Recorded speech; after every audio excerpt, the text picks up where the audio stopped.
মুস্তাফিজুর ছাড়া চেন্নাই দল উগান্ডা দলের মতো তার প্রমাণ দিল ভারতের সাবেক ক্রিকেটার বীরেন্দর সেহবাগ। বর্তমানে পয়েন্ট টেবিলে 4 নম্বর অবস্থান চেন্নাইয়ের। এবারের আসরে সবার আগে প্লে অফ নিশ্চিত করেছে কলকাতা। প্লে অফে টিকে থাকতে হলে চেন্নাইকে জিততে হবে বাকি সব কয়টি ম্যাচ। এ সময় মুস্তাফিজকে নিয়ে মুখ খুললেন ভারতের সাবেক ক্রিকেটার সেহবাগ। তিনি বলেন, মুস্তাফিজ যখন আমেরিকার ভিসার জন্য দেশে ফিরেছিল তখনই পরপর 2 ম্যাচ হেরেছিল চেন্নাই। তাদের বোলিং দুর্বল হয়ে যায় যখন পাতিরানা আর মুস্তাফিজুর দলে থাকে না। পাতিরানা ও মুস্তাফিজুর দুজনে যখন একসঙ্গে খেলেছে তখনই চেন্নাই দল জিতেছে। বর্তমানে চেন্নাই এই দুজনকে হারিয়ে চেন্নাইয়ের কম্বিনেশন হয়ে পড়েছে নড়বড়ে। তার প্রমাণ ইতিমধ্যে পেয়েছে চেন্নাই গুজরাটের সাথে খেলতে গিয়ে রানের বন্যায় ভেসে গেছে চেন্নাইয়ের প্রতিটি বোলার।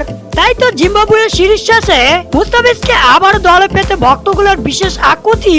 মুস্তাফিজকে আইপিএল থেকে দেশে আনাতে বিসিবির উপর খেপেছে বাংলাদেশের সাবেক ক্রিকেটার আশরাফুল। তিনি বলে, এই ছোট দলের সাথে খেলতে মুস্তাফিজকে আইপিএল থেকে আনা বিসিবির উচিত হয়নি।